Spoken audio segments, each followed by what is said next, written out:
algunos aspectos de la vida de los incas, Atención. ¿Qué dijo de la venida de los incas? Ahí viene el mensaje. Imagínese un tango en vez de que empiece con San Juan y Pueblo Antiguo, sí. Avenida de los Incas y no sé qué. Sí, es difícil arrancar, ¿no? Una avenida de los Incas.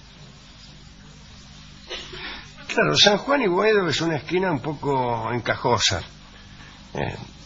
Avenida de los Incas es mucho peor, claro. De cualquier cosa, imagínense Avenida de los Incas y Heredia. Avenida de los Incas y Heredia y todo el cielo. San Juan y Boedo, Antiguo y todo el cielo es un lío.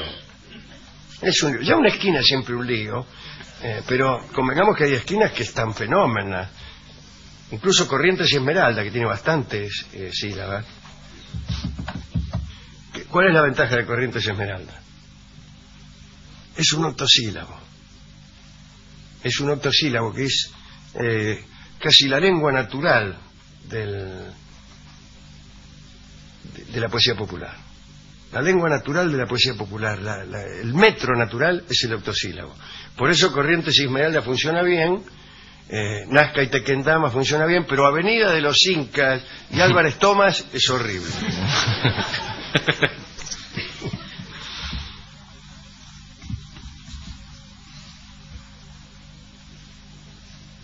Hablaremos de la avenida de los Incas, no, de la vida de los Incas y de algunos otros indios del Perú, ¿no? Entendiendo por Incas a los quechuas. En el imperio incaico, todo el trabajo de organización estaba asegurado por la nobleza, cuyo Consejo Supremo encabezaba el Inca, pero había 4 funcionarios que componían el organismo administrativo, político y judicial. Cada uno de ellos tenía una jurisdicción: norte, sur, este y oeste. ¿Cómo hacían para saber dónde terminaba la jurisdicción de uno y empezaba la de otro? Podríamos decir que no lo sabemos, pero sí lo sabemos. Una ayuda que tenían los funcionarios era la multiplicidad de dialectos. Había más de 700 dialectos, pero además de las dificultades de la comunicación entre los diferentes pueblos, era necesario para dirigir aquella economía que la demografía no se modificara cada instante. Entonces se llevaba a cabo un censo muy preciso, que servía para distribuir las riquezas, etcétera, etcétera. Pero lo que digo es, estos dialectos favorecían el censo y favorecían la división. Era fácil saber a qué zona pertenecía cada uno por el dialecto, pero también por otras razones. Estaba prohibido a los indios de cada lugar circular por otra circunscripción que no fuera la propia, sin autorización especial, tal como fue típico de muchas dictaduras del siglo XX. Esto de impedir el dirigirse de una región a otra. Pero vigilar esta medida era fácil por los idiomas, pero también por la vestimenta. En cada región se vestían de una manera estipulada. Los huancas del norte de Cusco llevaban un turbante negro, los de Cajamarca una vincha, los cañares una corona de madera. Los que vigilaban esto, a ver quién venía a ver cómo venías empilchado, eran los temidos Tucuilicuc, el que lo ve todo, quiere decir esto, ¿eh? Cuando alguien te dice Tucuilicuc, te está diciendo el que lo ve todo. El idioma quechua es facilísimo. El que lo ve todo se dice Tucuilicuc y todo por el estilo. Y bueno, esos tipos controlaban. A ver, si vos venías con un saco del tiempo de los petiteros, te decían, ¿qué hace usted en el barrio de los de turbante negro? Era todo muy fácil. Cuando todos nos vestimos iguales, el censo es facilísimo.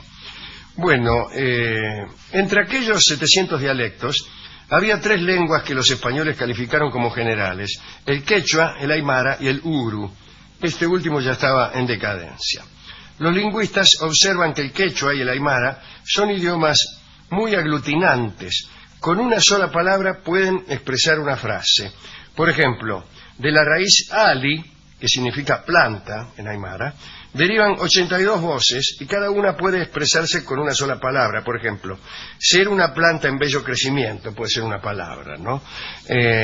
Este idioma probablemente no necesitaba diccionario.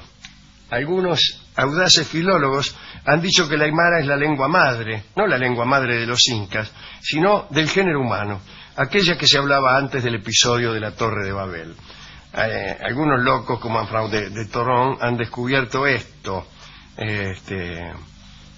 Hay un libro que se llama Descubrimiento del Paraíso y la Lengua Primitiva, y otro señor llamado Villamil Guerrada tituló el suyo La Lengua de Adán, o sea, parece que Adán hablaba en el idioma aymara. Últimos detalles respecto a la lengua. La formación de palabras en quechua también funciona así, como el idioma analógico de John Wilkins. ¿Por qué digo que no necesita diccionario? Porque es casi matemático. Ahora va a ver, mire, con estos ejemplos se va a dar cuenta. Kai significa la abstracción y runa significa el hombre. ¿Cómo se dice humanidad? Runa Kai. Psiqui indica el hábito, iliu el alimento, glotón se dice iliu psiqui. Quiere decir que en este sentido el diccionario no te ayuda porque no hay manera de decirlo de otra forma. Es como si vos quisieras una definición del 4. A lo sumo es 2 más 2, pero eso no es una definición. En un idioma analítico que no tuviera sinonimia, como por ejemplo el famoso idioma de John Wilkins, bastaría leer una palabra para que eso nos dijera qué cosa es la humanidad. Esos son los idiomas analíticos. Complicada la metáfora ahí, ¿no? No hay metáfora. La metáfora es una sustitución. En un idioma analítico no hay sustitución. Hay también en quechua algunas onomatopeyas, ¿no? Por ejemplo, estornudo. ¿Cómo se dice estornudo? Achicuni. Que parece que estornudan raro los quechuas. Bebé se dice guagua. El sufrimiento se expresa con una especie de lamento como arau.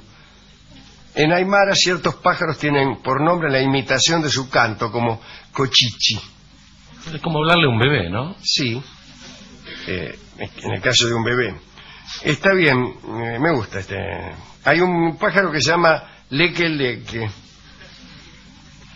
Con respecto a la medicina, pasemos a otra cosa. La medicina entre los incas estaba muy desarrollada, como veremos a continuación.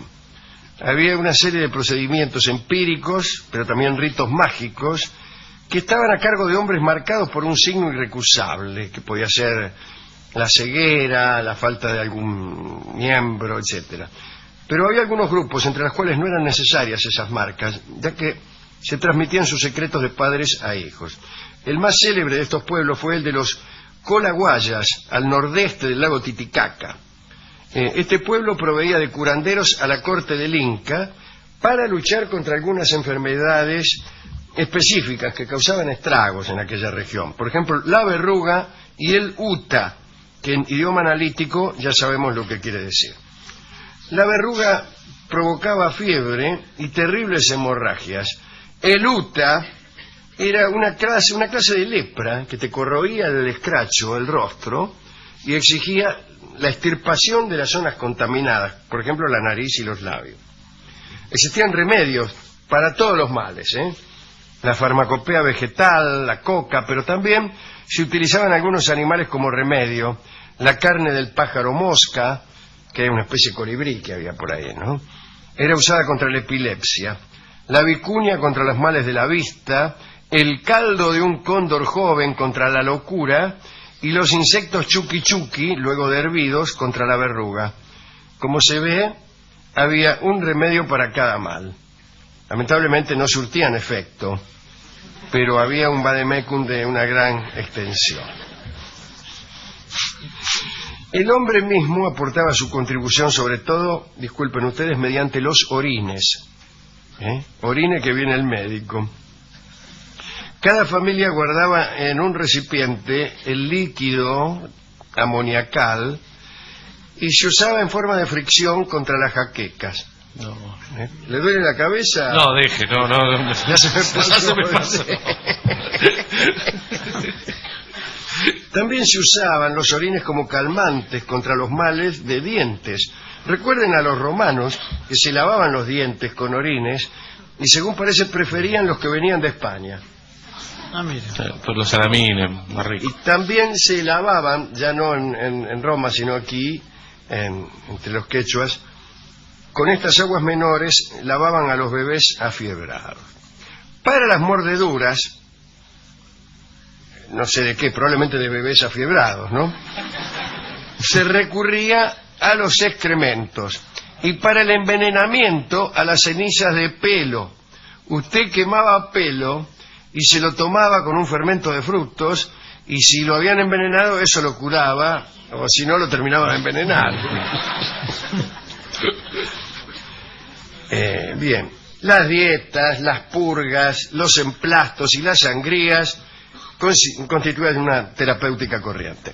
En el Cusco, donde si no, se recurría a las enemas, que las daban mediante un tubo lleno de líquido, por el cual sí. soplaba el curandero. Cáquero.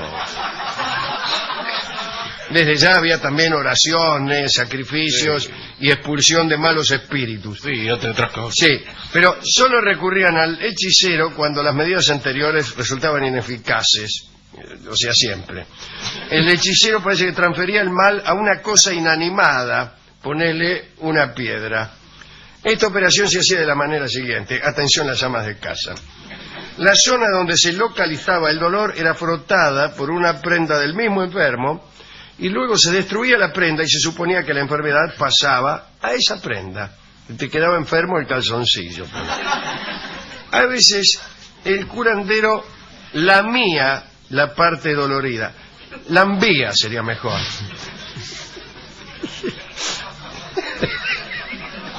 No importa cuál fuera la parte dolorida. No importa, pero es mejor lambía que la mía. Ahora soplaba y la mía. Según. Lambía. Sí, aunque por su condición de hechicero no caía enfermo. Para eso, claro. Como los médicos no se enferman, por eso te pueden lamber donde quieran.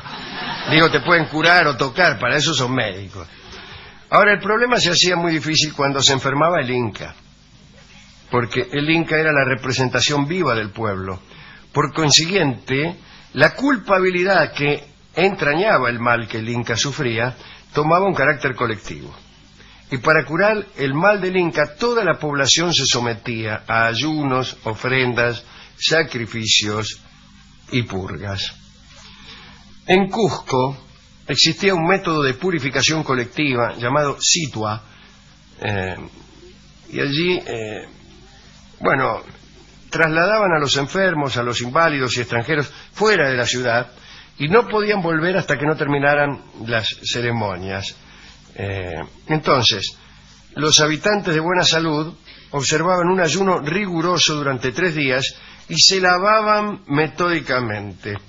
Luego de esos 3 días, los cusqueños, purificados y hambrientos también, asistían a un rito para conjurar las enfermedades, en el cual 4 guerreros de la familia imperial salían corriendo, uno para el norte, otro para el sur, otro para el este y otro para el oeste. Parece que tenían los puntos cardinales en el centro mismo de su pensamiento.